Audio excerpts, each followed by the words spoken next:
Today is the result of a design studio we did in SPA Delhi last semester, where we propounded a hypothesis on. Yeah, can we have all the students come up ahead, because this is actually more of interest for the students.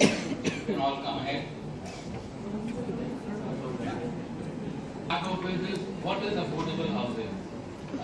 The first major misconception is that it is the LIG EWS or the so-called cheap housing.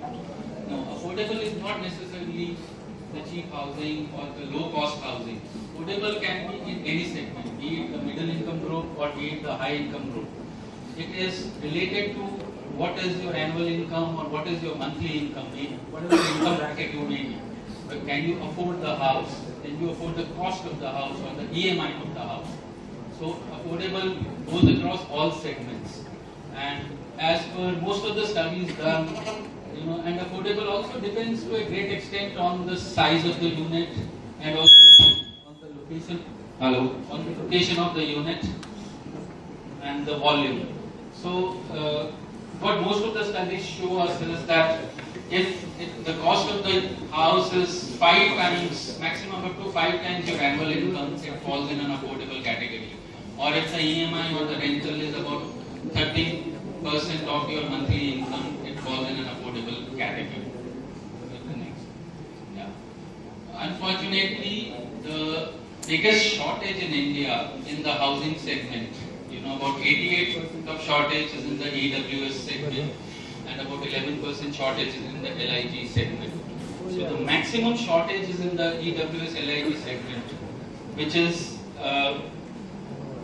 comprising of the lower income group, which vary between 10,000 to 30,000 rupees per month. Yeah, so about 88 to 90% of shortage in the housing sector in India is in the income, is for people whose monthly income is between 10,000 to 30,000. So it translates into a unit cost of about 5 lakh to about 18 lakhs. What Professor Sani was talking about, affordable, starting with about 6 lakhs, going up to 12 lakhs for MIG and about 18 lakhs for HIG.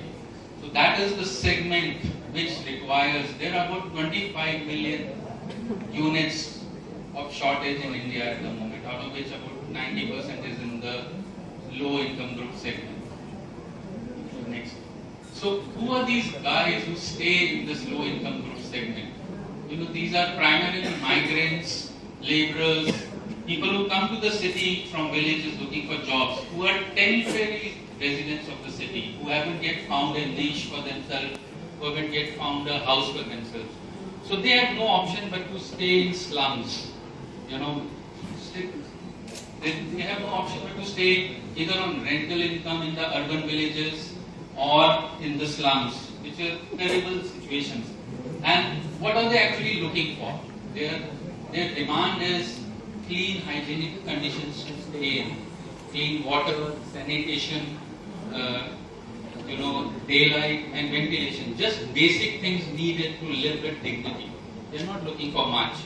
So there have been a lot of experiments in providing housing for this affordable segment. The Sitco housing in Bombay being one of the prime examples. Aranya by Mr. Doshi, another very prime example of these housings. Right. So, what is the problem with the slums and the affordable housing in the current scenario? Unfortunately, the attitude towards removing the slums from the city is throw them out of the city. So every time you resettle a slum, you settle them on the periphery of the city at the maximum distance. So most of the cities, if you analyze, in most of the big cities, the affordable housing or the LIG EWS housing resettlement colonies are built at least on an average of 20 to 25 kilometers away from the city center. And these are the people, the daily workers, the maids, the electricians, the plumbers, these workers based on whom our lives work actually. And they need to come back to the city to work. So making them stay 20 to 25 kilometers on the periphery of the city, it is a huge cost on them in terms of time and money, both, for them to travel back to work. It's simply unaffordable for them. it becomes untenable for them, and they have no choice but to get back and start staying in the slums again. So that's why most of the resettlement colonies really don't work and become a failure. We have the next. One of the, the governments introduced a lot of affordable housing schemes, Rajiv Gandhi Yojana and Pradhan Mantri Yojana, etc., under which a lot of builders are now working in the affordable housing segment. But be it DDA or these private builders, everyone's approach is to get caught up into the numbers game. What is the ground coverage you are achieving? What is the density you are achieving? And most importantly, what is the FAR you are achieving? Because FAR, the total built-up area, is what translates into money for them. So number of units and the FAR becomes the game. So this chart shows the FAR density relationship. Can we have the next?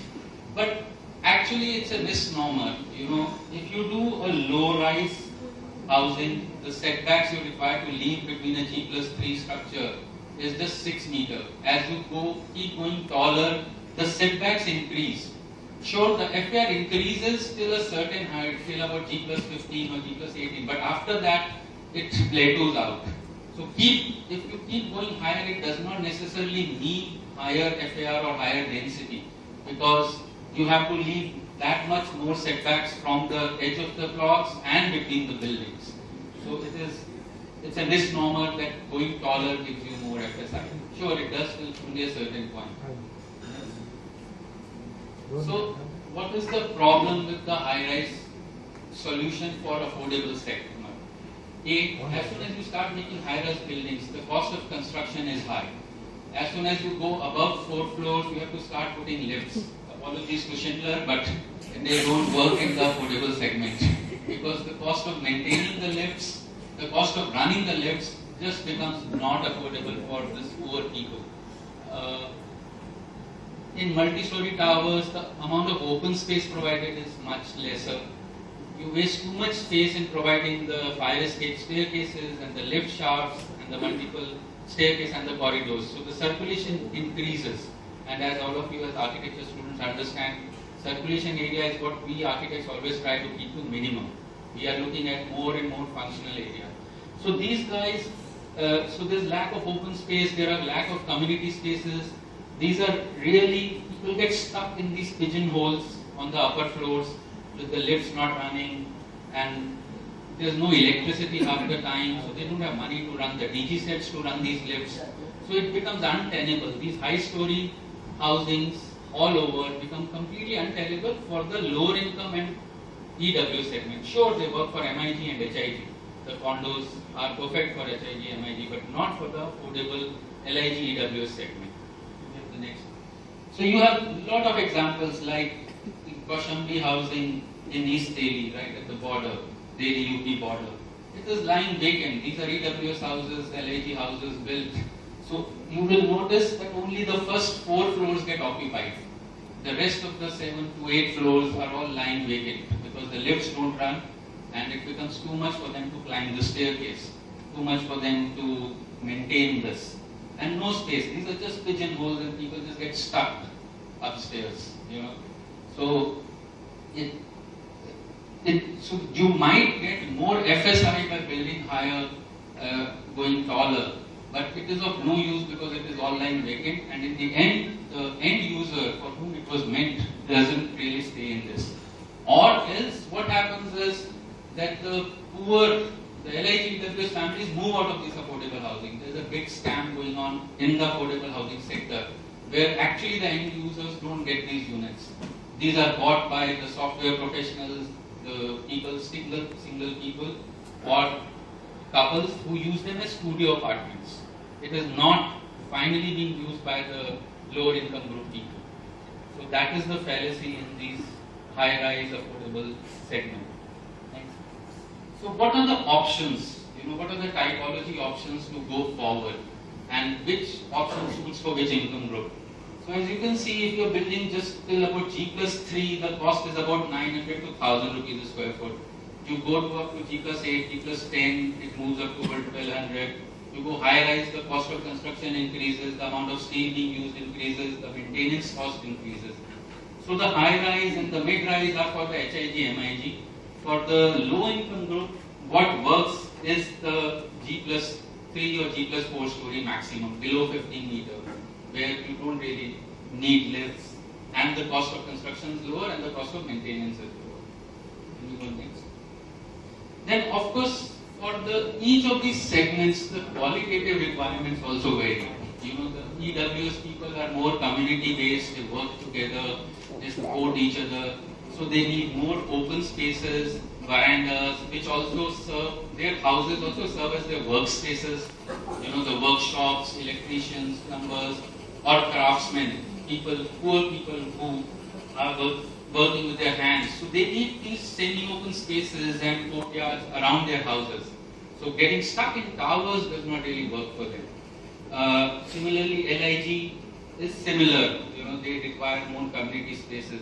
As you move towards MIG and HIG segment, you start looking at more privacy, you start becoming more insular, and the common areas you need are the parks for children to play or for the elderly to walk. So each typology's aspirations are different. Hence, the solution, the typology to be used for each segment has to be different. You can't say that you will do low-rise high-density housing across all sectors. It does not really work. Low-rise high-density works for the lower-income group sector. Or if you have land, then even the high-income group makes their own private bungalows. But that's low-rise, low-density, not low-rise, high-density, because those bungalows are really big. So low-rise, high-density really works for the LIG EW sector, and it has the maximum advantages based on their aspirations. Next. So what are the advantages of low-rise, high-density housing? You know, of course, the low cost of construction makes it affordable for the user. From the builder's point of view, there's a lesser investment in terms of the cost and faster return. Generally through our experiment, we found that, you know, in multi-story housing, when we do housing, we are trying to achieve an FAR of about 2 to 2.5, with ground coverages varying between 20 to 25 to 30%. Through our experiment, through this studio, we've discovered that you can easily achieve a density of 1.5 and FAR of 1.5 and a density of about 200 dwelling units an hectare with ground coverage of just about 35%. But what it does is that it gives you qualitatively, while the quantity may be slightly lesser, but qualitatively it gives you much better spaces. The scale of the buildings is better. You are not stuck up in these high towers, cut off from the ground, as if you're living in a vacuum. You are relating to the street. There is more vibrant light.